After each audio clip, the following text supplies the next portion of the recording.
ನಮಸ್ಕಾರ ಸ್ನೇಹಿತರೆ, ನಮ್ಮ ಹೊಸ ದಾರಿದೀಪ ಯೂಟ್ಯೂಬ್ ಚಾನಲ್ಗೆ ಸ್ವಾಗತ. ಮಕರ ರಾಶಿಯವರೇ, ಇಂದು ನಾವು ನಿಮ್ಮ ಮುಂದೆ ತೆರೆದಿಡಲಿರುವ ರಹಸ್ಯವನ್ನು ಕೇವಲ ಒಂದು ಸಾಮಾನ್ಯ ಭವಿಷ್ಯವಾಣಿ ಎಂದು ತಿಳಿಯುವ ತಪ್ಪು ಮಾಡಬೇಡಿ.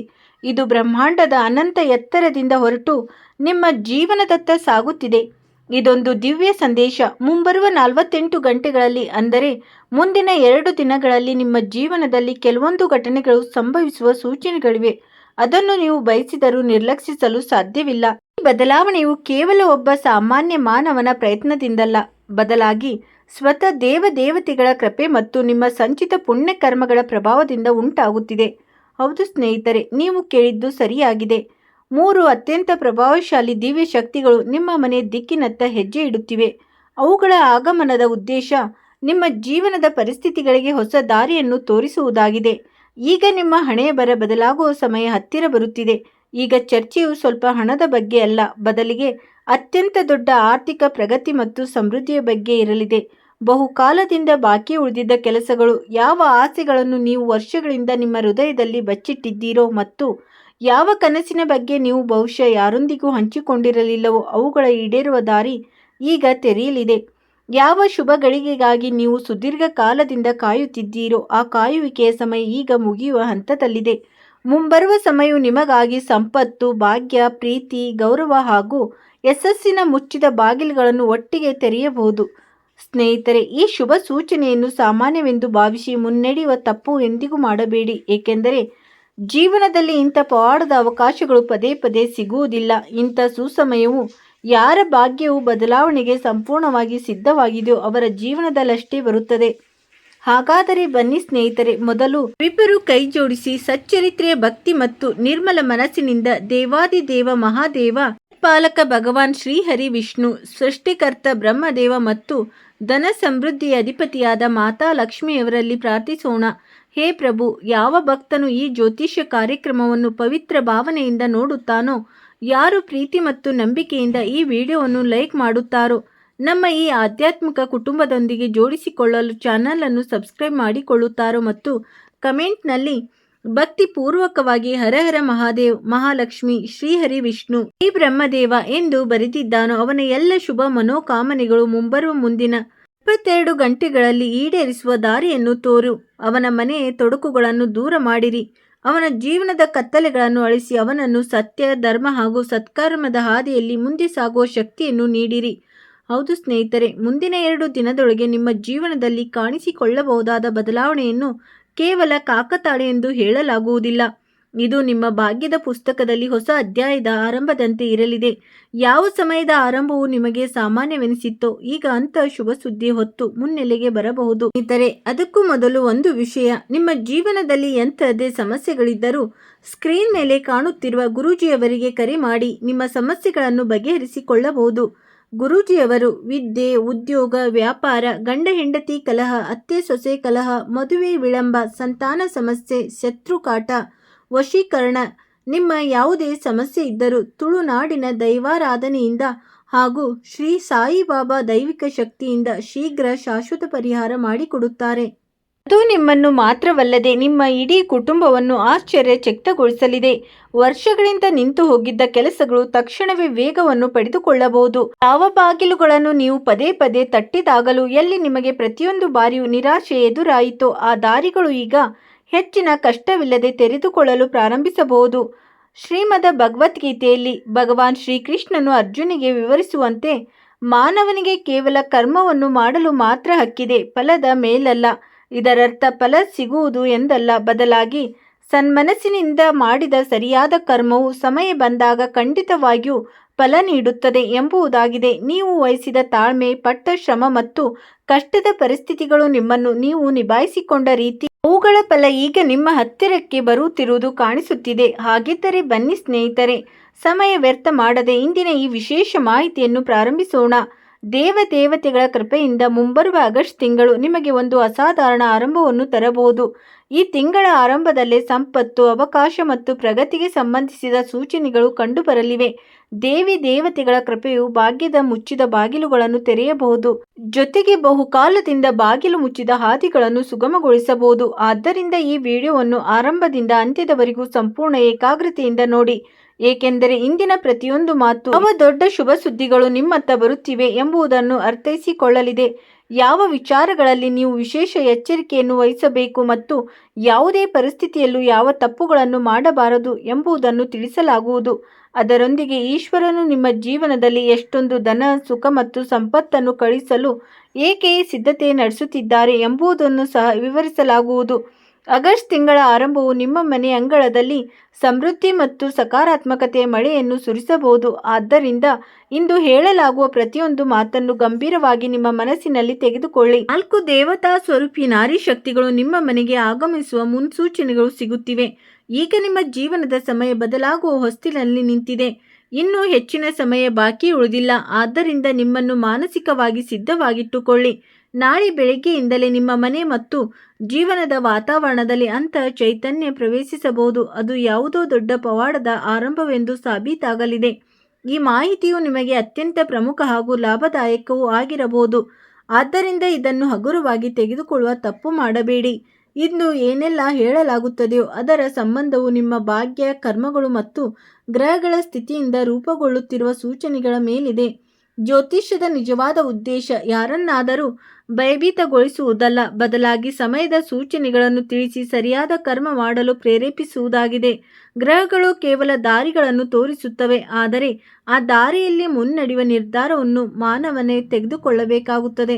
ನಿಮ್ಮ ಜೀವನದಲ್ಲಿ ಕೆಲವು ವಿಶೇಷ ಘಟನೆಗಳು ನಡೆಯುವ ಸೂಚನೆಗಳು ಕಾಣಿಸುತ್ತಿವೆ, ಏಕೆಂದರೆ ಗ್ರಹಗಳ ಚಲನೆಯು ನಿಮಗಾಗಿ ಪರಿವರ್ತನಾಕಾರಿ ಸಮಯದತ್ತ ಬೆಟ್ಟು ಮಾಡಿ ತೋರಿಸುತ್ತಿದೆ. ಜನರು ಸರಿಯಾಗಿ ಹೇಳುತ್ತಾರೆ, ಮಾನವನು ಪ್ರತಿಯೊಂದು ಸಮಸ್ಯೆಯಲ್ಲೂ ಇತರರ ಮಾತುಗಳು, ಟೀಕೆಗಳು ಮತ್ತು ಅಭಿಪ್ರಾಯಗಳಲ್ಲಿ ಸಿಲುಕಿಕೊಂಡರೆ ಅವನ ಇಡೀ ಜೀವನವೇ ಗೊಂದಲದಲ್ಲಿ ಕಳೆದು ಹೋಗುತ್ತದೆ. ಆದರೆ ಯಾವ ದಿನ ಅವನು ತನ್ನ ಅಂತರಾತ್ಮದ ಧ್ವನಿಯನ್ನು ಆಲಿಸಲು ಪ್ರಾರಂಭಿಸುತ್ತಾನೋ ಅಂದಿನಿಂದಲೇ ಅವನ ದಿಕ್ಕು ಬದಲಾಗತೊಡಗುತ್ತದೆ. ರಾಮಾಯಣದಲ್ಲಿ ಪ್ರಭು ಶ್ರೀರಾಮನು ಕಠಿಣ ಪರಿಸ್ಥಿತಿಯಲ್ಲೂ ತನ್ನ ವಿವೇಚನೆ, ಮರ್ಯಾದೆ ಮತ್ತು ಆತ್ಮಬಲವನ್ನು ಬಿಡಲಿಲ್ಲ. ವನವಾಸ ಸಿಕ್ಕಿತು, ರಾಜ್ಯಭಾರ ತಪ್ಪಿತು, ಅನೇಕ ಸಂಕಷ್ಟಗಳು ಬಂದವು. ಆದರೂ ಅವರು ಇತರರ ನಕಾರಾತ್ಮಕ ಮಾತುಗಳಿಂದ ತಮ್ಮ ಧೈರ್ಯವನ್ನು ಸಡಿಲಗೊಳಿಸಲಿಲ್ಲ. ಅದೇ ರೀತಿ ನೀವು ಸಹ ನಿಮ್ಮ ಗುರಿಯತ್ತ ಸಾಗುವಾಗ ಜನರ ಮಾತುಗಳ ಕಡೆ ಗಮನ ಕೊಡಬಾರದು. ನಿಮ್ಮ ಸುತ್ತಮುತ್ತ ಕೆಲವು ಜನರು ಇರಬಹುದು, ಅವರು ಮನಸ್ಸಿನಲ್ಲಿ ನಿಮ್ಮ ಪ್ರಗತಿಯನ್ನು ಕಂಡು ಸಂತೋಷ ಪಡುತ್ತಿರುವುದಿಲ್ಲ. ನಿಮ್ಮ ಆತ್ಮವಿಶ್ವಾಸ ದುರ್ಬಲಗೊಳ್ಳಲಿ ಮತ್ತು ನೀವು ಅವರಿಗಿಂತ ಮುಂದೆ ಸಾಗದಿರಲಿ ಎಂಬುದು ಅವರ ಬಯಕೆಯಾಗಿರುತ್ತದೆ. ಆದರೆ ಯಾವ 4 ವಿಶೇಷ ಸ್ತ್ರೀಯರ ಆಗಮನದ ಸೂಚನೆ ಕಂಡುಬರುತ್ತದೆಯೋ ಅವರು ಕೇವಲ ಸಾಮಾನ್ಯ ಮಹಿಳೆಯರಲ್ಲ, ಬದಲಿಗೆ ದೈವಿಕ ಶಕ್ತಿ, ಶುಭ ಪರಿವರ್ತನೆಯ ಸಂಕೇತವಾಗಿದ್ದಾರೆ ಎಂಬುದು ನೀವು ಅರ್ಥ ಮಾಡಿಕೊಳ್ಳಬೇಕು. ಈ ದಿವ್ಯ ಶಕ್ತಿಗಳು ನಿಮ್ಮ ಜೀವನದಲ್ಲಿ ಪ್ರವೇಶಿಸುತ್ತವೆ, ಏಕೆಂದರೆ ದೇವತೆಗಳು ನಿಮ್ಮ ಭವಿಷ್ಯಕ್ಕಾಗಿ ಹೊಸ ದಾರಿಯನ್ನು ನೀಡಲು ಒಂದು ಶಕ್ತಿ ಯೋಗವನ್ನು ನಿರ್ಮಿಸಿದ್ದಾರೆ. ಈಗ ನಿಮ್ಮ ಭಾಗ್ಯವು ತಿರುವು ಪಡೆಯಬಹುದು ಮತ್ತು ಸುಖ ಸಮೃದ್ಧಿಯು ನಿಮ್ಮ ಜೀವನವನ್ನು ಪ್ರವೇಶಿಸಬಹುದು. ಜಗತ್ತು ಏನೇ ಹೇಳಲಿ, ಆದರೆ ಕರ್ಮ, ಸಮಯ ಮತ್ತು ಈಶ್ವರನ ಕೃಪೆ ಬಂದಾಗ ಬದಲಾವಣೆಯನ್ನು ತಡೆಯಲು ಯಾರಿಂದಲೂ ಸಾಧ್ಯವಿಲ್ಲ. ಹಲವು ಜನರು ನಿಮ್ಮ ಪ್ರಗತಿಯ ಕಾಲನ್ನು ತಡೆಯಲು ಸಂಚು ರೂಪಿಸಬಹುದು. ಯಾವುದೇ ರೀತಿಯಲ್ಲಿ ನಿಮ್ಮ ಪ್ರಗತಿ ನಿಂತು ಹೋಗಲಿ ಎಂದು ಅವರು ಬಯಸುತ್ತಾರೆ. ನಿಮ್ಮ ಸಂಪನ್ಮೂಲಗಳು ಕಡಿಮೆಯಾಗಿ ನಿಮ್ಮ ಅವರಿಗಿಂತ ಮುಂದೆ ಸಾಗದಿರಲಿ ಎಂಬುದು ಅವರ ಆಶಯ. ನೀವು ಯಶಸ್ಸನ್ನು ಸಾಧಿಸಿದರೆ ನಿಮ್ಮ ತೋರಿಕೆ, ಪ್ರತಿಷ್ಠೆ ಮತ್ತು ಅಹಂಕಾರದ ಮೌಲ್ಯ ಕಡಿಮೆಯಾಗುತ್ತದೆ ಎಂಬ ಭಯ ಅವರಿಗಿದೆ. ನೀವು ಪ್ರತಿಯೊಂದು ಪರಿಸ್ಥಿತಿಯಲ್ಲೂ ಹಿಂದೆ ಉಳಿಯಬೇಕು ಎಂದು ಅವರು ಬಯಸುತ್ತಾರೆ, ಆದರೆ ಅಂತಹ ಜನರಿಗೆ ಒಂದು ವಿಶೇಷ ಅರ್ಥವಾಗುವುದಿಲ್ಲ. ಯಾವುದೇ ಎತ್ತರ ಅಥವಾ ಸ್ಥಾನವನ್ನು ತಲುಪಲು ಕೇವಲ ಬಯಕೆ ಸಾಕಾಗುವುದಿಲ್ಲ. ಅದಕ್ಕೆ ಕಠಿಣ ಪರಿಶ್ರಮ, ಸಕಾರಾತ್ಮಕ ಆಲೋಚನೆ, ಶಿಸ್ತು ಮತ್ತು ಈಶ್ವರನಲ್ಲಿ ಸಮರ್ಪಣಾ ಭಾವ ಅಗತ್ಯವಾಗಿರುತ್ತದೆ. ಮಾನವನ ಅಂತರಂಗದಲ್ಲಿ ಭಕ್ತಿ ಮತ್ತು ಕೃತಜ್ಞತೆಯ ಭಾವನೆ ಇಲ್ಲದಿರುವವರಿಗೆ ಎಷ್ಟೇ ಧನ ಸಂಪತ್ತಿದ್ದರೂ ಅವರಿಗೆ ಶಾಂತಿ ಸಿಗಲಾರದು. ನಮ್ಮ ಉಸಿರು ಕೂಡ ಪರಮಾತ್ಮನ ಕೊಡುಗೆಯಾಗಿದೆ. ಆದ್ದರಿಂದ ಆ ದೇವರನ್ನು ಮರೆಯುವುದು, ಅವನ ಆಶೀರ್ವಾದವನ್ನು ಮರೆಯುವುದು ಅಥವಾ ತನ್ನನ್ನೇ ಎಲ್ಲ ಎಂದು ಭಾವಿಸಿಕೊಳ್ಳುವುದು ಅತ್ಯಂತ ದೊಡ್ಡ ತಪ್ಪಾಗಿದೆ. ನಿಮ್ಮ ಬಳಿ ಧನ ಸಂಪತ್ತು ಬಂದಾಗ ಅದರ ಬಗ್ಗೆ ಅಹಂಕಾರ ಪಡಬೇಡಿ. ಪ್ರತಿಯೊಂದು ರೂಪಾಯಿಯು ನಿಮ್ಮ ಕರ್ಮ, ಭಾಗ್ಯ, ಪರಿಶ್ರಮ, ಸಮಯ ಮತ್ತು ಈಶ್ವರನ ಕೃಪೆಯ ಜಟೆಯ ಫಲವಾಗಿದೆ. ಧನವೆಂದರೆ ಕೇವಲ ನೋಟುಗಳ ರಾಶಿಯಲ್ಲ, ಅದರ ಹಿಂದೆ ನಿಮ್ಮ ಯೋಜನೆ, ಶ್ರಮ, ನಿರ್ಧಾರ ಮತ್ತು ಅನೇಕ ಜನರ ಶುಭ ಹಾರೈಕೆಗಳು ಅಡಗಿರುತ್ತವೆ. ಆದ್ದರಿಂದ ಅದರಲ್ಲಿ ಅಹಂಕಾರಕ್ಕೆ ಯಾವುದೇ ಸ್ಥಾನವಿರುವುದಿಲ್ಲ.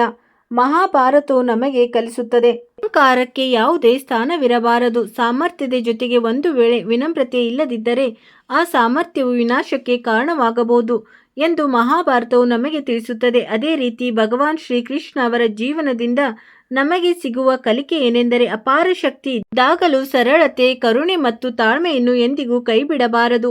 ಈ ಮಾತನ್ನು ಯಾವಾಗಲೂ ನೆನಪಿಡಿ. ಜೀವನದಲ್ಲಿ ನಿಮ್ಮ ಯಶಸ್ಸಿನ ವೇಗವು ಬಹುತೇಕ ಮಟ್ಟಿಗೆ ನಿಮ್ಮ ಆಲೋಚನೆ, ತಿಳುವಳಿಕೆ, ಪರಿಶ್ರಮ ಮತ್ತು ನಿರ್ಧಾರಗಳನ್ನು ಆಧರಿಸಿರುತ್ತದೆ. ಮಾನವನ ವಿಚಾರಧಾರೆ ಅಥವಾ ಚಿಂತನೆ ಅವನ ಅತ್ಯಂತ ಪ್ರಬಲ ಅಸ್ತ್ರವಾಗಿರುತ್ತದೆ. ನೀವು ಎಷ್ಟೆಷ್ಟು ಉನ್ನತವಾಗಿ ಮತ್ತು ಸಕಾರಾತ್ಮಕವಾಗಿ ಆಲೋಚಿಸುತ್ತೀರೋ ಅಷ್ಟಷ್ಟೇ ಎತ್ತರಕ್ಕೆ ಬೆಳೆಯುವ ಸಾಧ್ಯತೆಗಳು ಹೆಚ್ಚಾಗುತ್ತವೆ. ಭಗವದ್ಗೀತೆಯಲ್ಲಿ ಶ್ರೀಕೃಷ್ಣನು ಹೇಳುತ್ತಾನೆ, ಮಾನವನು ತನಗೇ ತಾನು ಮಿತ್ರನೂ ಹೌದು ಮತ್ತು ತನಗೇ ತಾನು ಶತ್ರುವೂ ಹೌದು. ಯಾರ ಮನಸ್ಸು ಅವನ ನಿಯಂತ್ರಣದಲ್ಲಿರುತ್ತದೆಯೋ ಅವನ ಮನಸ್ಸು ಅವನಿಗೆ ಅತ್ಯುತ್ತಮ ಸಹಕಾರಿಯಾಗಿರುತ್ತದೆ. ಆದರೆ ಯಾರ ಮನಸ್ಸು ಅವನ ಕೈ ತಪ್ಪಿ ಹೋಗಿರುತ್ತದೆಯೋ, ಅವನು ಮನಸ್ಸಿನ ಅಧೀನನಾಗಿರುತ್ತಾನೋ ಅವನಿಗೆ ಅದೇ ಮನಸ್ಸು ದೊಡ್ಡ ತಡೆಯಾಗಿ ಪರಿಣಮಿಸುತ್ತದೆ. ಅನೇಕ ಜನರು ದೊಡ್ಡ ಕನಸುಗಳನ್ನು ಕಾಣುತ್ತಾರೆ, ಆದರೆ ಕನಸುಗಳಿಗೆ ತಕ್ಕಂತೆ ಕೆಲಸ ಮಾಡಲು ತೊಡಗುವುದಿಲ್ಲ. ಕೇವಲ ಆಲೋಚಿಸುತ್ತಾ ಕುಳಿತುಕೊಳ್ಳುವುದು ಸಾಲದು. ನಿಮ್ಮ ಮನಸ್ಸಿನಲ್ಲಿರುವ ಆಲೋಚನೆಗೆ ಸೂಕ್ತ ಯೋಜನೆಗಳನ್ನು ರೂಪಿಸಿ ತಕ್ಷಣವೇ ಕೆಲಸ ಆರಂಭಿಸಿ. ಯಶಸ್ಸು ಸಿಗಲಿ ಅಥವಾ ಸಿಗದಿರಲಿ, ಕೆಲಸ ಪ್ರಾರಂಭಿಸುವುದರಿಂದ ನಿಮಗೆ ಅನುಭವ ಹಾಗೂ ಸರಿಯಾದ ದಾರಿ ಖಂಡಿತ ಸಿಗುತ್ತದೆ. ನಮ್ಮ ದೇಶದ ಮಹಾನ್ ಉದ್ಯಮಿ ರತನ್ ಟಾಟಾ ಅವರ ಜೀವನವು ನಮಗೆ ಉನ್ನತವಾಗಿ ಆಲೋಚಿಸಲು, ಧೈರ್ಯದ ನಿರ್ಧಾರಗಳನ್ನು ತೆಗೆದುಕೊಳ್ಳಲು ಮತ್ತು ಸಂಕಷ್ಟದ ಸಮಯದಲ್ಲಿ ತಾಳ್ಮೆ ಕಾಯ್ದುಕೊಳ್ಳುವುದು ಸ್ಫೂರ್ತಿ ನೀಡುತ್ತದೆ. ಅವರಿಗೆ ಸಂಬಂಧಿಸಿದ ಒಂದು ಪ್ರಸಿದ್ಧ ವಿಚಾರವೇನೆಂದರೆ, ಅವರು ಸರಿಯಾದ ನಿರ್ಧಾರ ತೆಗೆದುಕೊಳ್ಳುವ ಚಿಂತೆಯಲ್ಲಿ ಕಾಲ ಕಳೆಯುತ್ತಿರಲಿಲ್ಲ.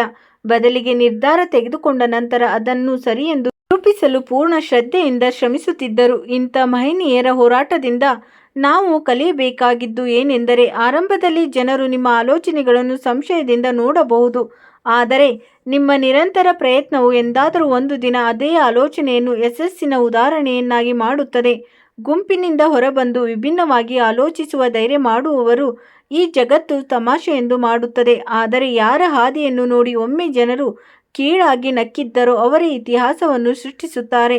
ಈ ಸಮಯದಲ್ಲಿ ಕೆಲವರು ನಿಮ್ಮನ್ನು ನೋಡಿ ಎಷ್ಟೇ ನಕ್ಕರೂ ಅವರಿಗೆ ಕೋಪದಿಂದಾಗಲಿ ಅಥವಾ ನಿರಾಶೆಯಿಂದಾಗಲಿ ಉತ್ತರ ನೀಡಬೇಡಿ. ನಿಮ್ಮ ಯಶಸ್ಸಿನ ಮೂಲಕವೇ ಅವರಿಗೆ ಉತ್ತರ ನೀಡಿ. ಅವರ ಪರಿಹಾಸ್ಯವನ್ನು ನಿಮ್ಮ ದೌರ್ಬಲ್ಯ ಎಂದು ಮಾಡಿಕೊಳ್ಳಬೇಡಿ, ಬದಲಾಗಿ ಅವರನ್ನೇ ಪ್ರೇರಣೆಯಾಗಿ ಮಾಡಿಕೊಳ್ಳಿ.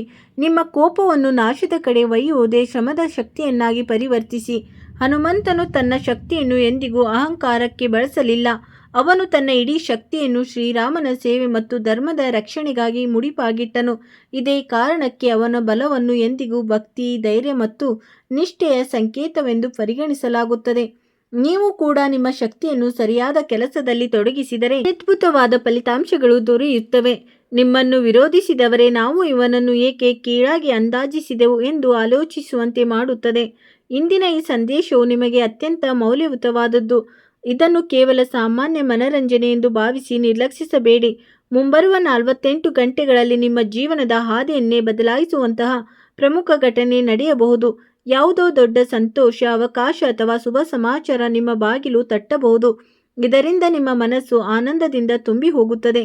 ಆದರೆ ಅದಕ್ಕೂ ಮುನ್ನ ಅದೃಷ್ಟ ಬದಲಾಗಬೇಕೆಂದರೆ ಮೊದಲು ಮನುಷ್ಯ ತನ್ನ ಸ್ವಭಾವ, ದೃಷ್ಟಿಕೋನ ಮತ್ತು ನಡವಳಿಕೆಯನ್ನು ಬದಲಾಯಿಸಿಕೊಳ್ಳಬೇಕು ಎಂಬುದನ್ನು ತಿಳಿಯಿರಿ. ಜನರು ನಿಮ್ಮನ್ನು ಪದೇ ಪದೇ ಬಳಸಿಕೊಂಡು ಕೆಲಸ ಮುಗಿದ ತಕ್ಷಣ ಎಸೆದು ಹೋಗುವಷ್ಟು ಸರಳವಾಗಬೇಡಿ. ಸರಳತೆ ಒಳ್ಳೆಯದೇ, ಆದರೆ ಅದರ ಜೊತೆಗೆ ಆತ್ಮಗೌರವ ಮತ್ತು ವಿವೇಕವೂ ಇರುವುದು ಅಗತ್ಯ. ಈಗ ನಿಮ್ಮ ಮೌಲ್ಯವನ್ನು ನೀವು ತಿಳಿದುಕೊಳ್ಳುವ ಸಮಯ ಬಂದಿದೆ. ನಿಮ್ಮ ವ್ಯಕ್ತಿತ್ವ, ಜ್ಞಾನ, ನಡವಳಿಕೆ ಮತ್ತು ಕೆಲಸವನ್ನು ಎಷ್ಟು ಗಟ್ಟಿಗೊಳಿಸಿ ಎಂದರೆ ಜನರು ನಿಮ್ಮನ್ನು ಗಂಭೀರವಾಗಿ ಪರಿಗಣಿಸಬೇಕು, ನಿಮ್ಮ ಉಪಸ್ಥಿತಿಗೆ ಗೌರವ ನೀಡಬೇಕು ಮತ್ತು ನಿಮ್ಮ ಮುಂದೆ ಮಾತನಾಡುವಾಗ ಯೋಚಿಸಬೇಕು.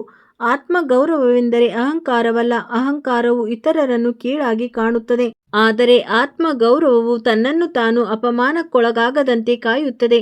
ರಾಮಾಯಣದಲ್ಲಿ ಸೀತೆಯ ಕರುಣೆ ಮತ್ತು ಸರಳತೆಯ ಜೊತೆಗೆ ಆಕೆಯ ಸ್ವಾಭಿಮಾನವು ಅಷ್ಟೇ ದೃಢವಾಗಿತ್ತು. ಕಷ್ಟಕರ ಪರಿಸ್ಥಿತಿಯಲ್ಲೂ ಆಕೆ ತನ್ನ ಮರ್ಯಾದೆ ಮತ್ತು ಆತ್ಮಗೌರವವನ್ನು ಬಿಟ್ಟುಕೊಡಲಿಲ್ಲ.